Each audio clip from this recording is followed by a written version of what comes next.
What's up, guys? How are you? Welcome back. It's me, Hebot, coming at you again, once again, hopefully with a short video. I want to talk real quick about what I'm seeing again in social, the hoopla about Game Pass hurting game sales. And I don't understand why this is a thing. And hopefully with what I say, you guys can see that it's a dumb, a way of thinking, and it's a dumb accusation. Number one, Game Pass was designed that developers go to Microsoft, okay, and this is on the case of Game Pass. I'm not talking about no other streaming services. And when they go to Microsoft, they make a deal, and Microsoft pays those developers up front. This was very clearly said many times, multiple times, by Phil Spencer. They get paid up front, and then they get some type of percentage deal based on downloads, I believe, and based on when the game sells digitally through the store. Like any other time when the game just sells digitally on the store without being on Game Pass. So they make money up front, every developer. But the absurdity to say that Game Pass is hurting game sales is really, really stupid. And really, really dumb and uneducated. Because games have never really sold very well for many, many years. And the way I'm going to prove that is we're going to talk about one of the most prominent game generations of all time, right? Which we know was the 360 era and the PS3 era, where the games sales hit numbers, not only with software sales, but with console sales, very high, right? Because a lot of games were being made and a lot of games were being done. In the 360 era, many games didn't sell. Games like Condemned, for example. Excellent game, never sold. Games like King Kong. Excellent game, didn't sell enough. It started on the OG and they brought it to 360 and it still didn't sell. Games like Cameo. Games like Perfect Dark. Other games that were fantastic like Lollipop Chainsaw, Never Dead, Remember Me, Shadows of the Dam, Dante's Inferno. Okay? Bayonetta. Vanquish. A bunch of indie games like Marlo Briggs, Comic Jumper, right? For every one game that did well, like let's say for example Limbo or Castle Crashers, many got hidden and lost in the pool of games, and no one bought them. A lot of people didn't even know they existed until they saw it back compat via Xbox One last gen. So what was the excuse then to now of games not selling? They didn't sell. Even on the Nintendo Wii, many games didn't sell. The only ones that sold were Nintendo exclusives, just like on Xbox. The Halo sold, the Gears sold. And the worst selling Gears, for example, on Xbox was Judgment, and that still sold nearly 7 million copies. You see? With a 96 million install base after it was all said and done in almost 9 years. So if you want me to tell, it's because people on Xbox don't buy games. Okay, well, PS3, let's go to PS3. Let's start off. Layer didn't sell. Bouncer didn't sell. Demon Souls only sold 8 copies. 8,000 copies. Folklore didn't sell. Heavenly Sword didn't sell. Multitudes of games didn't sell on PS3 rather. Excuse me. It wasn't until Uncharted 2 that they started getting better game sales, because even Uncharted 1 sold okay. It sold average. And then when God of War 3 came out, but by the time God of War Ascension came out, even those sales were low. It sold only 1.6 million with, again, a 86 to 96 million install base. There's no Game Pass. PSN Now just has started and they didn't have no games day and day. So please, you so-called advocates and business analysts and money gurus out here in the gaming industry, tell me what was the excuse for those games not to sell?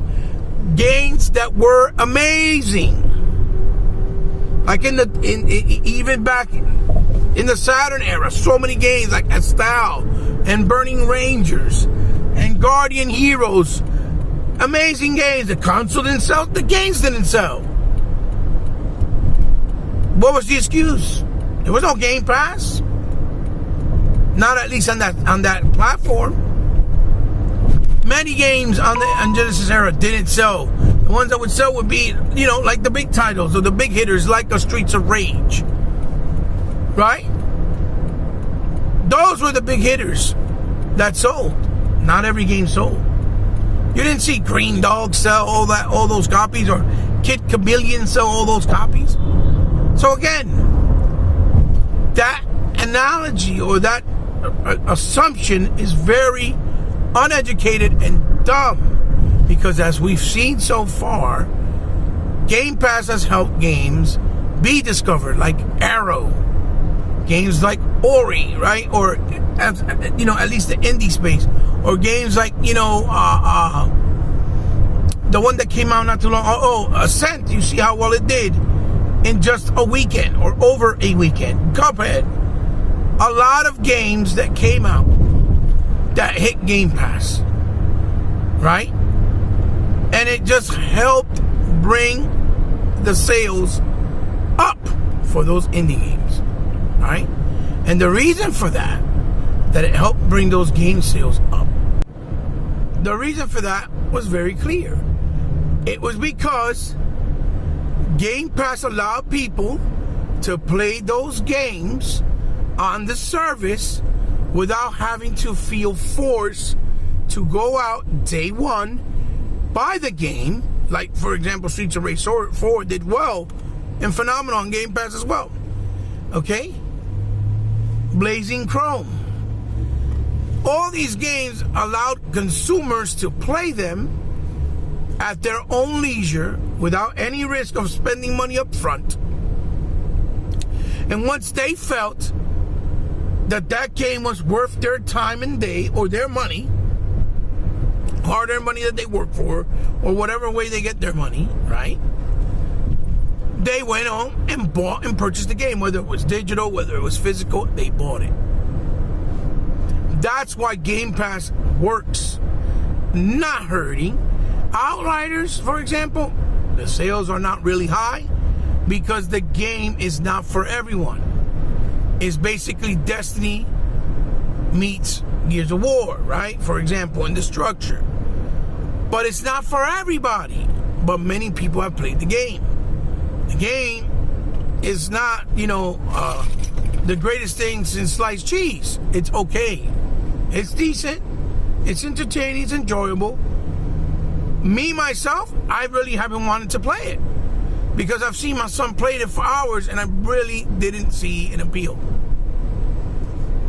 Now, I have a friend that wants to play it with me and I will play it with him and try it out. And I might change my way of thought after I play it. But from seeing what I've seen as launch, as I've seen my son play it, it really doesn't appeal to me.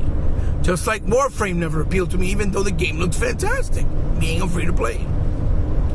Hades just came out, literally, a couple days ago.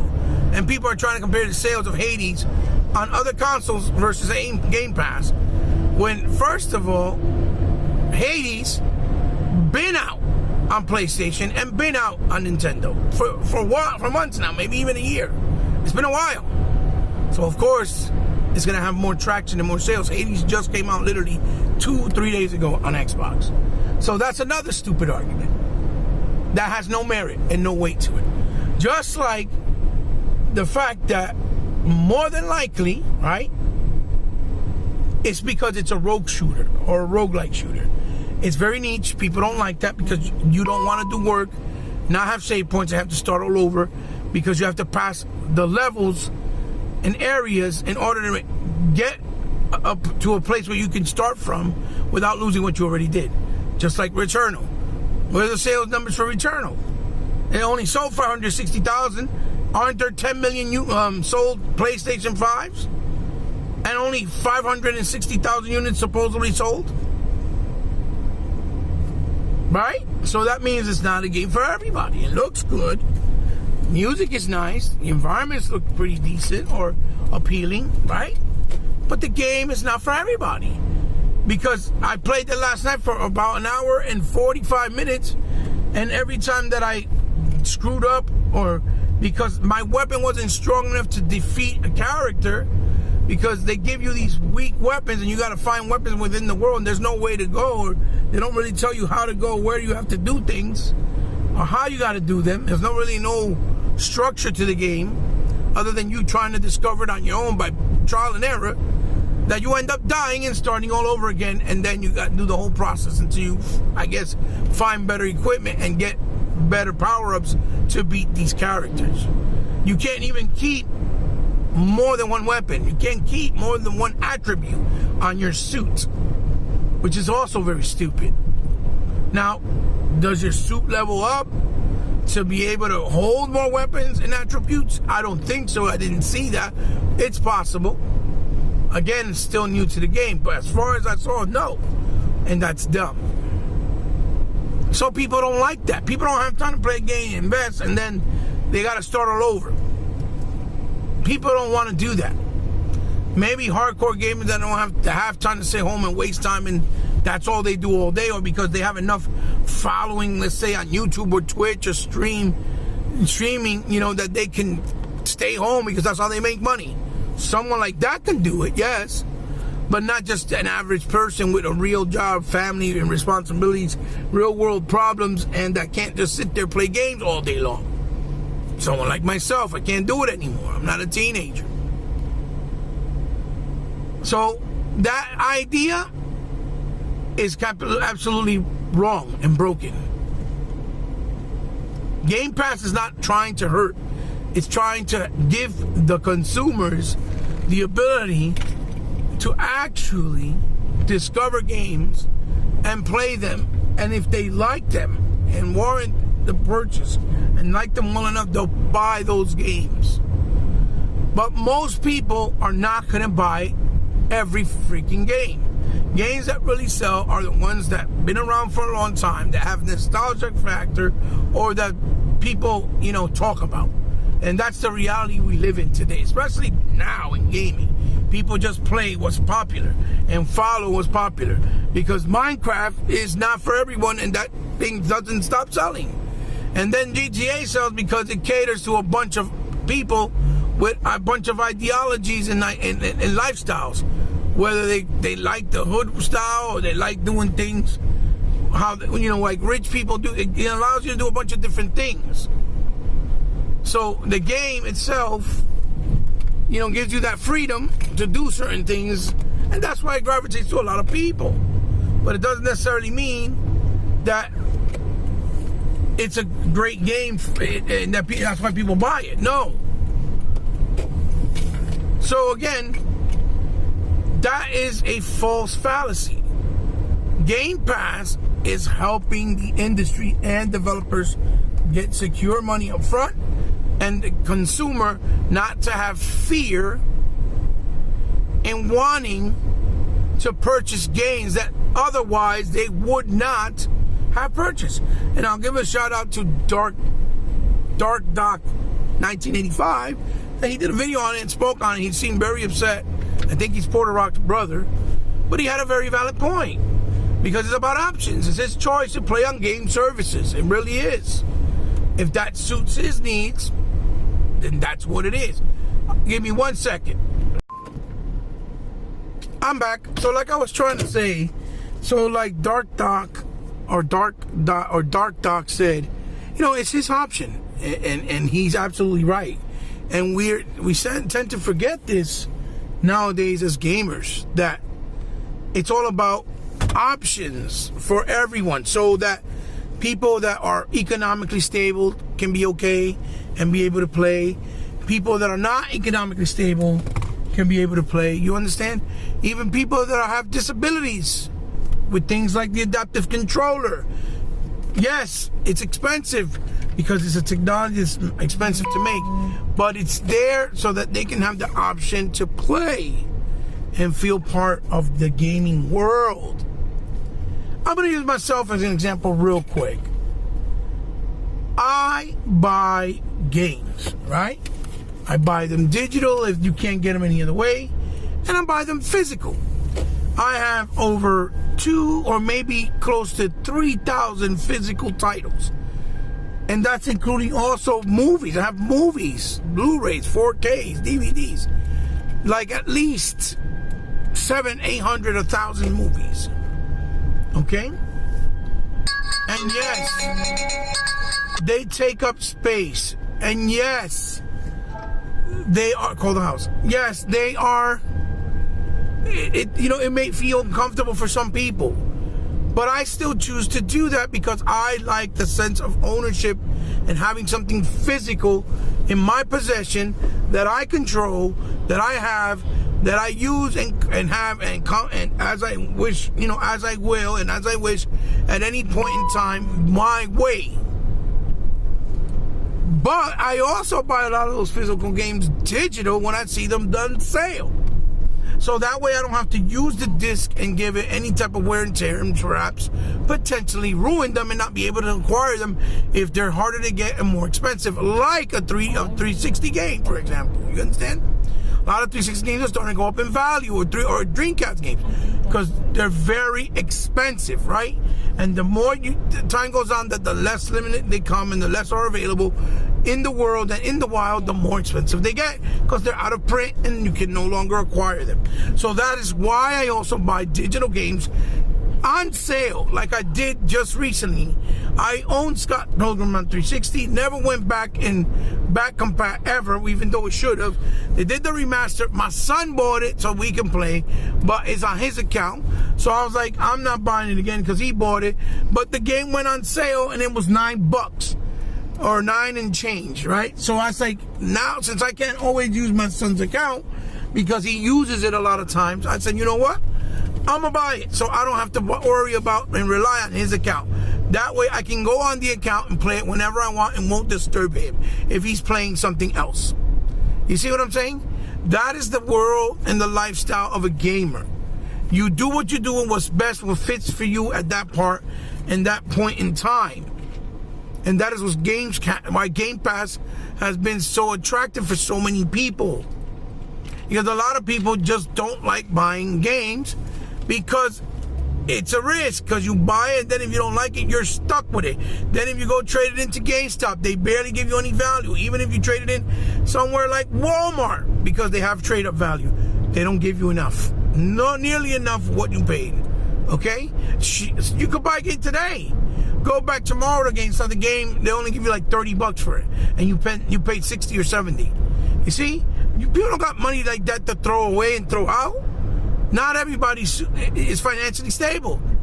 You know, there's grandmothers and aunts and uncles and single moms and single dads that they can't afford it, and they still want to give their kids what they want, or their nephews. You understand? Or their adopted kids. Whatever the case may be. Whatever the situation may be. The point is, it caters to everyone. And Game Pass is brilliant and it's beautiful because of it. So stop the capping and the ignorance of Game Pass hurting game sales, because that is not true.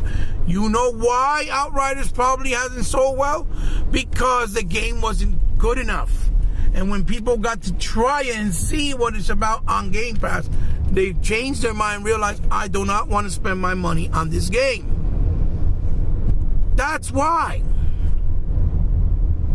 People Can Fly have done amazing games. Gears of War Judgment is amazing. So is Bulletstorm. Outriders is nowhere near as good as both those games. I'm sorry. And that's these are older games from 2 generations ago. Because they tried to do something that's catering to the style of games now. But it only worked for some people. Like Destiny did well because it was Bungie, and people were following that Bungie clout on PlayStation because they didn't have Halo, so they followed Destiny because of Bungie. And people on Xbox because it was Bungie. Phil Spencer loves Destiny, for Christ's sakes. I don't like Destiny. Is the gameplay and gun mechanics and gameplay of the game excellent? Absolutely. But the world is not attractive enough to keep my interest, for example. And a lot of people feel the same, but it's done well. So that's why something like that did well. But it doesn't mean because Destiny did well. Remember, this is a renowned developer that someone coming in new doing another game that they didn't really have a lot of luck before. Like, let's say the guys, People Can Fly, with games that they never had success before, with Bullet Storms and games like Judgment, that they're going to have success by doing a game like this. That's not guaranteed. Look at the people who did Dark Sectors. Dark Sectors flopped. That's why when they did Warframe, they went for that route and that model to see if it worked, because their first game did not do well. And Dark Sector is a hidden gem in the 360 and the PS3, because you can buy it on the PS3 too. And this is a perfect example. And now they have all the success because of the micros and the things you can do, and even people engaging in the game. And it's free to play. So what works for one may not work for others, but the game's not selling well. This has been going on since the beginning of gaming. In the Atari era, that's why Atari in that era crashed. People were buying games that were certified, sealed of approval, that they were good by Atari themselves, and a lot of them were just not good enough. They were garbage. And people stopped buying them, because they were $50, $40, and $60 even back then. And people stopped buying them. And when they stopped buying them, it crashed the market, and gaming went away for a while. So instead of that happening all over again, because history does repeat itself, that's why something like Game Pass has helped and prevented this.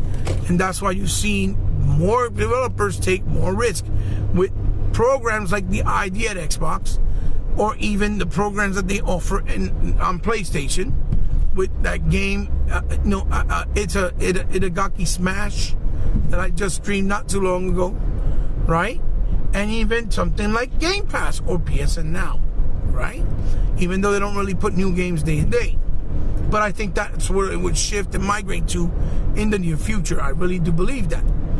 It's in Sony's best interest and their game and their fans, to be honest.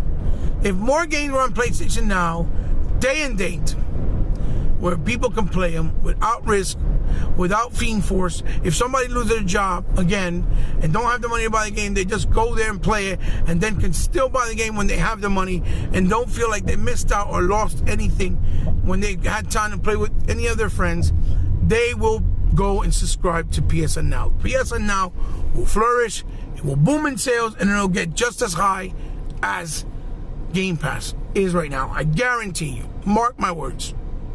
If that happens, you'll see what's going to happen again to PSN Now. The same thing will happen. No questions asked. I guarantee you. Anyway, I wanted to give my 2 thoughts about it and my 2 cents. I think as I did this video, I saw a notification that my brother, Unlimited Productions, did a video on it too. So go check out his channel. I'm not quite sure, but I think that's what I saw on my notifications. He does all excellent videos. They're short, but very sweet and very educational in that sense. Like sweet in the sense that they got juiciness in it. He's very assertive when he does them. So go give him a subscribe and go support him, because he's a great pillar in the community. And hopefully you come subscribe to me as well. So I'll see you guys in the next one. Thumbs up if you like, thumbs down if you didn't like. Thank you for the continued support, because my channel is nothing without your support. If you're new to the channel, you like what I'm doing, hey, listen, I welcome you to subscribe. But if you already did, I know you didn't have to. It means the world to me, because I know there's no obligations. But since you did, remember, I consider you now part of my family, the He-Bot family. So, as always, you guys can hit me up on social media on Instagram under C_respect, or on social media through the digital format, which is Xbox Live and the PlayStation Network and Nintendo Switch. For Xbox and Nintendo is He-Bot8, and on the PlayStation is Alf Fell from Sky. All one word, all lowercase. If you guys ever want to donate anything from the kindness of your heart because you want to help out my channel, or you want to see me highlight something that you would like to see me review or highlight on my channel, I would be more than welcome to. It would be an honor. Just hit me up on the DMs on Instagram, and or on one of those online networks, and I'll work out the particulars with you. I am on Twitter, but I'm not ready to give that information yet. Soon, so stay tuned. And last but certainly not least, if you guys want to help me out on my channel, because you like what I do and want to help me grow and get better and continue to do this, because you know I'm still very small. I'm nobody in this big world and ocean of YouTuber influencers. I'm very small. Because you want to help out, like I said, or it's because of the kindness of your heart. You know how to do so. It's all down in the description below with my PayPal and my Patreon information. But remember, you do not have to. It's not obligated. Only if you want to. Because I know we are in trying times. Guys, see you in the next one. Peace. Bye-bye.